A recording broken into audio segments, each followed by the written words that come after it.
जावई विकत घेणे आहे.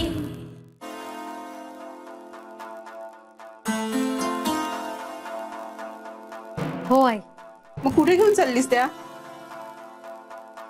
आई ऍक्च्युली काय झालं माहितीये, ऋता वहिनी जेव्हा काल साड्या नेसून बघत होती ना, तेव्हा माझ्या असं लक्षात आलं की पदराच्या बाजूला थोड्या उसवल्या आहेत त्या साड्या. तर मग वहिनी म्हणाली की तू त्या बाजूला जातेच आहेस तर मग बदलूनच आण ना. लगेच बदलून आण. कसे फसवतात ना आजकाल, प्रत्येक गोष्ट बघून घ्यायला हवी. तिच्या आईला नीट दिसत नाही ना, त्याचा फायदा उठवला त्या साडीवाल्यांनी. हो असेल. पण तुझ्याकडे बिल आहे का? बिलाशिवाय कसं बदलून देणार? आई अहो मम्मा तिथूनच घेते साड्या, त्यामुळे तो ओळखतो मला. मग ना चांगलं सुनाव त्याला, म्हणावं आम्हाला हे असं उल्लू बनवणं बंद कर. एखादी श्रीमंत बाई गेली ना दुकानात की ढीगभर साड्या दाखवतात आणि आपल्यासारखं कोण गेलं तर विचारणार बजेट किती तुमचं. हो सांगेन मी त्या साडीवाल्याला, अगदी खडसावून सांगेन. येते मी. हो ये.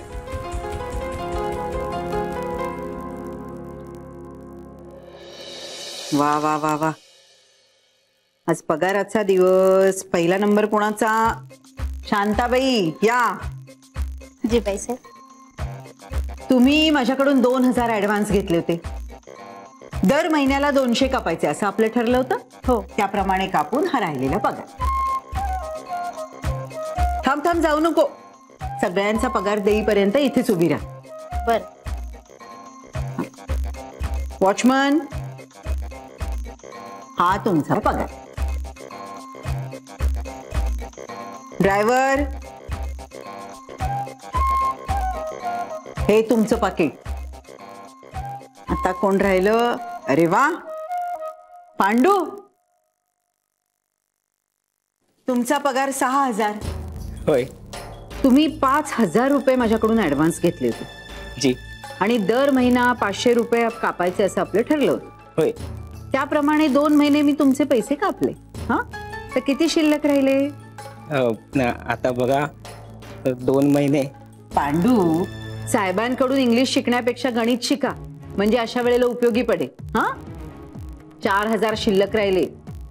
ते 4000 मी या महिन्यात कापले. मग राहतात किती? 1000 रुपये. या 1000तले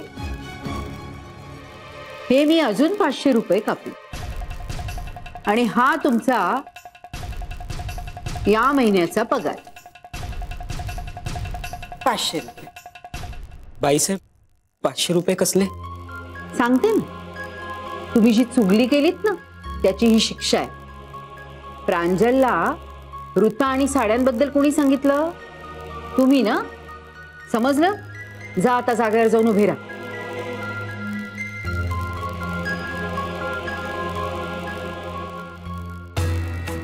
तुम्ही सगळे जण एक गोष्ट लक्षात ठेवा, या घरातल्या गोष्टी या घरातच राहिल्या पाहिजेत. जर का कोणी चुगली केली तर प्रत्येक चुगली बरोबर 500 रुपये कापण्यात येते. किती पांडू? 500 रुपये.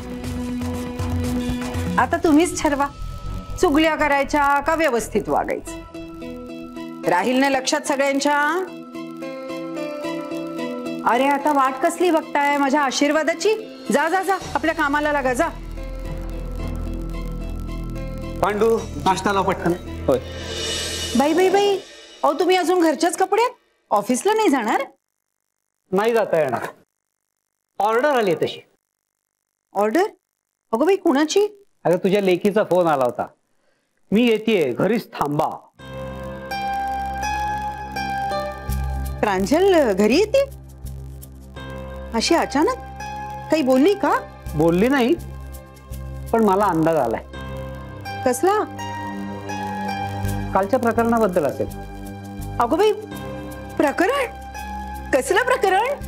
आपल्याकडे काल काही झालं का? हो का? कळे, ती आली ना की कळे ना.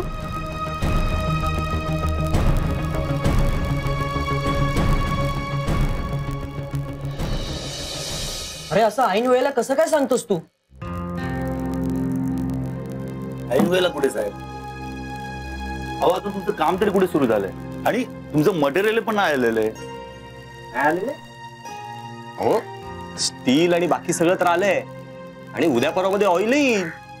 आपल्याला लगेच कामाला सुरुवात करायची. आणि आता काय राहिलंय बाकी सांगा ना. नाही तसं काय नाही साहेब, तुमचा पगार पण थोडा कमीच आहे साहेब. जर तुम्हाला 10 रुपये जिथे मिळतात त्या ठिकाणी त्याच कामाचे तर कोणी 20 रुपये देत असेल तर तुम्ही काय कराल सांगा? अरे याला काय अर्थ आहे? इतके दिवस काही काम नसताना आम्ही तुला पैसे देत आहोत, तेव्हा का नाही बोललास? हे बघ, हे काम झाल्यावर आपल्याला खूप ऑर्डर्स मिळणार आहेत आणि त्यासाठी आम्ही तुझ्यावरच अवलंबून आहोत. हो मी थांबतो की मग, फक्त तुम्ही पगार तेवढा वाढवून द्या मला. अरे सुरुवात तर होऊ दे, जसं काम वाढेल तसा तुझा पगारही वाढवू ना. नाही हो साहेब, असं नाही चालणार. अहो सगळेच असे बोलतात आणि नंतर राबवून घेतात. आता तुम्हीच मला सांगा ना, जर मला याच्यापेक्षा चांगला पगार मिळत असेल तर मी तिकडे जाणारच ना. काका आपण माणसाच्या शब्दावर विश्वास ठेवला ना, तिथेच आपलं चुकलं. राया, जरा आत येतोस का? तुझ्याशी बोलायचं.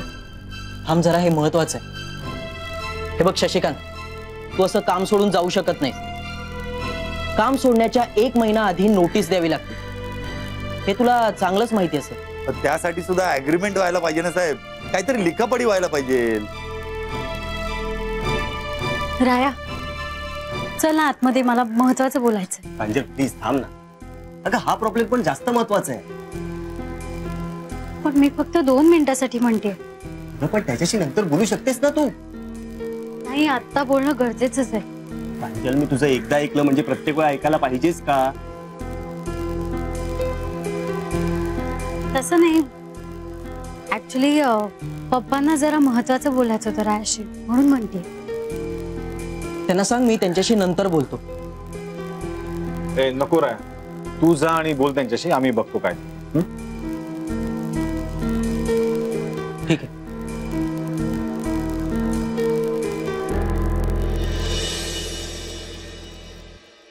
दे फोन दे. तू आत यावंस म्हणून मी खोटं बोलले तुझ्याशी. अंजल, काय वेडेपण आहे हा? असं खोटं बोलून मला आत बोलवायचं काहीच कारण नव्हतं. राया, अरे जरा माझं ऐकून तर घेशील? काय ऐकायचं तुझं? बाहेर काय चाललं होतंय माहितीये का तुला? त्याच संदर्भात बोलायचंय मला. आता या बाबतीतही तू आम्हाला सल्ला देणार आहेस? सल्ला नाही, मला जे वाटतंय ते फक्त सांगायचंय. आता निर्णय काय घ्यायचा हे तुमचं तुम्हाला ठरवायचं. बरं बोल पटकन. तुम्ही त्या माणसाला इतक्या विनवण्या करताय हे मला नाही पटत आहे. त्याला दुसरा जॉब मिळालाय ना, जा म्हणावं कर. हे माझ्या मनात आलं नव्हतं असं वाटतंय का तुला? अगं आपले हात दगडाखाली आहेत. राया, आपल्याला दुसरा माणूस मिळणारच नाहीये का? मिळणार नाही असं नाहीये. आपलं मशीन लेटेस्ट आहे, त्यासाठी ट्रेनिंग घ्यावं लागतं, जे या माणसाने घेतलेलं आहे. म्हणून तर तो आपल्याला इतका नडतोय. आता आपण दुसरा माणूस ठेवणार, तो 2 आठवडे ट्रेनिंग घेणार. आपल्याला 3 आठवड्यामध्ये डिलिव्हरी करायची आहे. म्हणून तर आम्ही त्याला एवढं पटवतोय. आणि एकदा का हा जॉब संपला ना की आपण दुसरा माणूस बघूया ना. मी तसं म्हणतच नाहीये. हे बघ, त्याला आत्ताच जायला सांग. म्हणावा आम्हाला दुसरा माणूस मिळाला, तो बघ कसा लाईनीवर आहे. नाही प्रांजल, ही माणसं फार चालू असतात. आणि खरंच गेला तर नाही जाणार. आणि जर त्याला जायचंच असतं ना तर तुम्हाला तो इथपर्यंत सांगायला आलाच नसता आणि एवढा वेळ बोललाच नसता. हो, तेही खरंच आहे म्हणा. हे बघ राया, तो नुसताच बोलतोय, ह्याचा अर्थ त्याला दुसरं काम मिळालंय हे खोटं आहे. चल आता हेही करून बघूया. सगळ्याच गोष्टींचा अनुभव घेतला पाहिजे. चल. बरं एक काम कर, हा जॉब पूर्ण कर आणि जा ना. हवं तर वाटल्यास ठरलेत ना त्याच्यापेक्षा जास्त पैसे येतो तुला. दादा त्याची काही गरज नाही, जाऊ दे याला. आया भिडायस का तू? काय बोलतोयस? मशीनवर तू उभा राहणार आहेस का? नाही, आपलं नशीब जोरावर आहे. प्रांजलच्या वडिलांचा फोन होता. खरं तर दुसऱ्या कामासाठीच होता, पण मी त्यांना आपला प्रॉब्लेम सांगितला. ते त्यांच्याकडचे 2 वर्कर आपल्याकडे पाठवणार आहेत, 1 दिवसा आणि 1 रात्री. असं करून ते दोघंही 2 आठवड्यात आपलं काम पूर्ण करणार आहेत. काय सांगतोयस? अरे हे तर भारी झालं. वा प्रांजल, तुझे पप्पा ना सगळ्या अडचणीतून मार्ग काढून देतात. त्यांना खूप मोठा थँक्स सांगा आमच्या सगळ्यांचा. काका अरे मी त्यांना आपल्या सगळ्यांकडून आधीच थँक्यू सांगितलंय. बरं झालं ना काका, आपण 1 आठवडा आधीच डिलिव्हरी दिली तर क्लायंटही खुश होईल आणि आपले पैसे पण वाचतील. चला आता आज चला, आईने आपल्यासाठी मस्त थंडगार पन्ह बनवलंय. अरे वा, पण आणि तेही वहिनींच्या हातचं. चला चला चला. बघितलं शशिकांत, आमच्या ओळखीत खूप माणसं आहेत. आमचं काम असं पटकन झालं. आम्ही एवढेही लहान नाही होत रे की कोणी यावं आणि टपली मारून जावं. काय रे दादा? राया सोड ना. अरे याला काय समजवतोय तू? याच्या डोक्यात थोडी शिरणार आहे. आपल्याला बच्चा समजवता हा. चला निघा, आता काय करायचं ना ते आम्ही बघू. ठीक आहे, तुझं काम झालंय ना, येतो मी.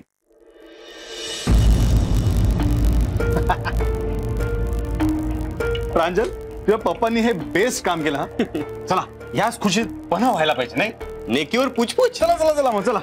वहिनी, चल तो खरंच गेला. हो ना. आता आता काय मला पण नाही माहिती.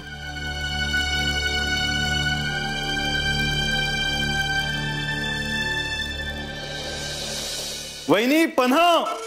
आई, मला पण 2 ग्लास पन्ह.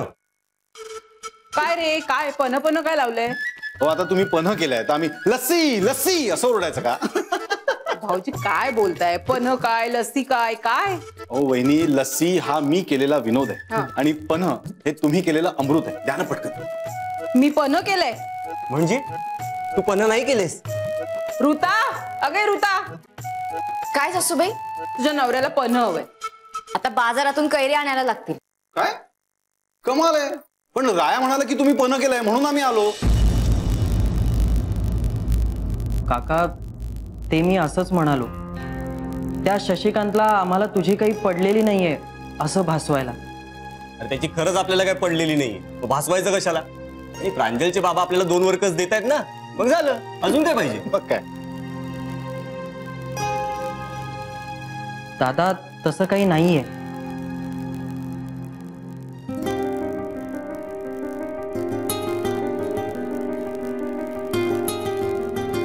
म्हणजे अंजल तू सांग ना. मी काय सांगू? पण आयडिया तुझीच होती ना. काका भाऊजी, पप्पा त्यांच्याकडचे जे वर्कर्स देणार होते ना ते खोटे आहे.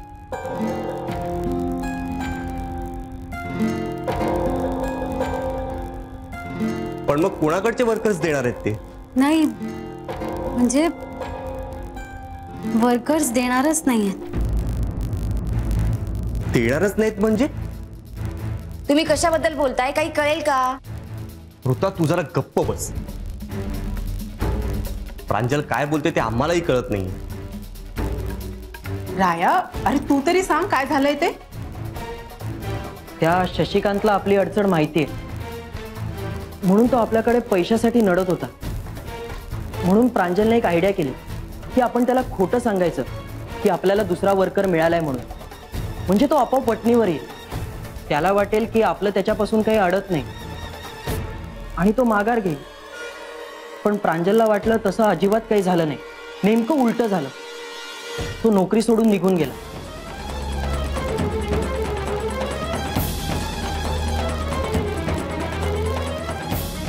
आता आपल्याकडे तो शशिकांतही नाहीये आणि त्याच्या जागी काम करणारा दुसरा माणूसही नाही.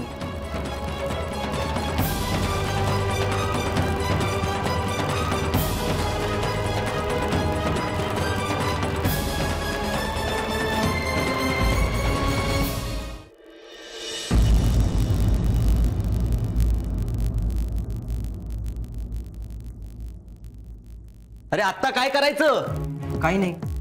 आता लवकरात लवकर दुसरा माणूस शोधावा लागणार. किती सहजपणे बोलतोयस तू. इतकं सोपं आहे हे सगळं? राया तुलाही माहिती आहे ना, इतक्या लगेच असा माणूस मिळणं खूप कठीण आहे. अरे आपल्याकडे लेटेस्ट मशीन आहे. नाही राया, मला सुद्धा हे पटलेलं नाही. तुमच्याकडे दुसरा तसा माणूस असता आणि तुम्ही असे वागला असतात ना, तो गोष्ट निराळी होती. पण तुम्ही हवेत तीर मारला आणि तो आता इतका भलत्या जागी जाऊन लागलाय ना, प्रांजल, निदान तुझ्याकडनं मला ही अपेक्षा नव्हती ग. काका अगं तू विचारीपणे वागशील असं वाटलं होतं, पण संसारातले प्रॉब्लेम सॉल्व्ह करणं आणि बिझनेस मधले प्रॉब्लेम सॉल्व्ह करणं हे वेगळं असतं.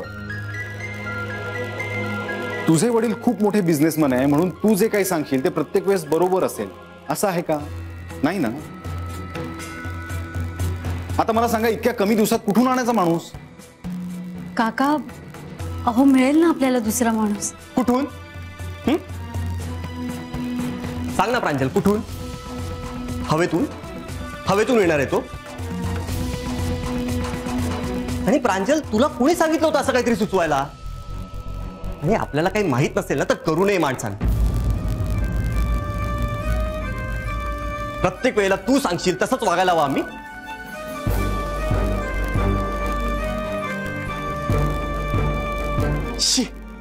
सगळे वांदे करून ठेवलेस तू. दादा मिळेल ना आपल्याला दुसरा माणूस, आपण शोधूया ना.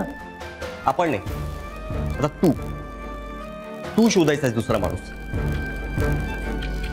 नाहीतर काय, बरोबर आहे याचं. दरवेळेला काय यांनीच बघायचं का?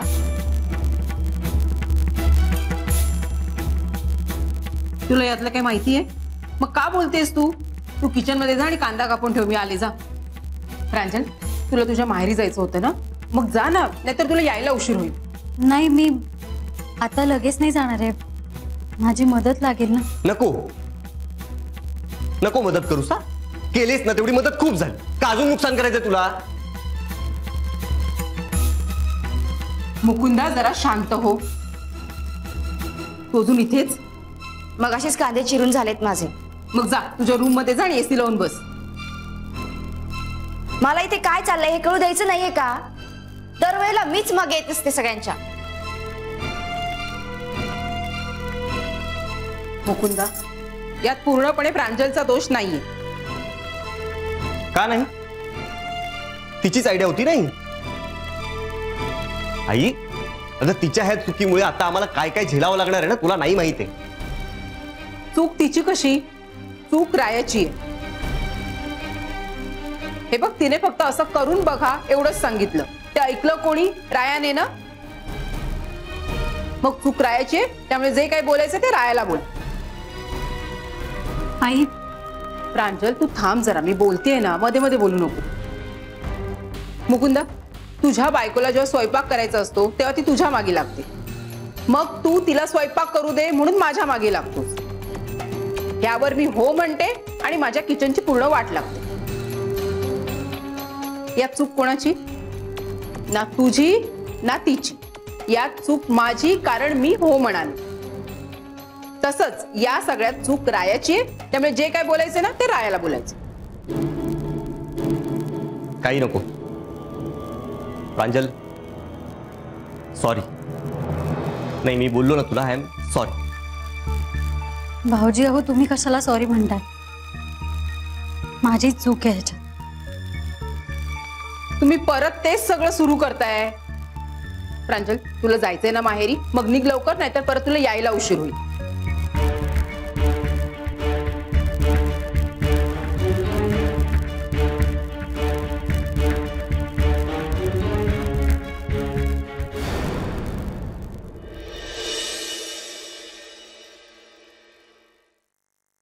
मुकुंदा, तुला काय गरज होती तिच्यावर एवढा आवाज चढवून बोलायची? तिचा चेहरा किती रडवेला झाला होता पाहिलंस तू? आणि जर का ती रडली असती तर काय झालं असतं आता? आई अगं सॉरी, माझा ताबाच सुटला होता. रायाच्या ऐवजी प्रांजलची चूक आहे असंच वाटत होतं मला. अरे पण दादा, यात माझी तरी काय चूक? अरे आता मी सगळं काय बोलले? पुन्हा पहिले पाडे 55. हे बघा, आता एकमेकांवर आरोप करण्यापेक्षा ना मिळून या सगळ्यावर काहीतरी तोडगा काढा. जे बात वहिनी. मुकुंदा, तू एक काम कर, तू बेलापूरचे सगळे वर्कशॉप पालथे घाल. इथे कोणीतरी वर्कर असेल ज्याला कामाची गरज असेल, त्याला घेऊन ये. आणि जर कोणी कामावर असेल ना तर त्याला तोड, बिंदास तोड. आपला वर्कर कोणीतरी तोडला ना, तू पण तोड. अरे काका, पण हे बरोबर नाहीये.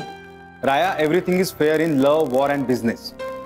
राया, तू एक काम कर, हा शशिकांत आपल्याला त्या मशीनवाल्यानेच दिला होता ना, त्याच्याकडे जा आणि त्याला म्हणावं दुसरा कोणीतरी वर्कर असेल तर तो पाठव. आणि नसला तर त्याला म्हणा तू एका आठवड्यात तसा वर्कर तयार कर आणि आमच्याकडे पाठव. चला कामाला लागा, बघताय काय. हो चला.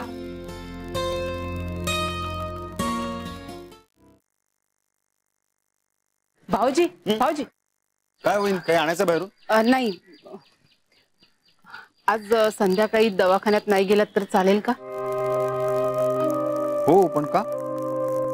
मला खूप भीती वाटते हो भाऊजी. कसली? आता हे जे काही झालं ते संध्याकाळी यांना कळणार. वर्कर मिळाला नाही म्हणून मुकुंदा चिडलेला असणार. बरं, अजून सासूबाईंना सुद्धा हे सगळं कळलं नाही. त्यांना कळलं की त्याही काहीतरी बोलणार आणि ऋता आहे जागीत तेल ओतायला.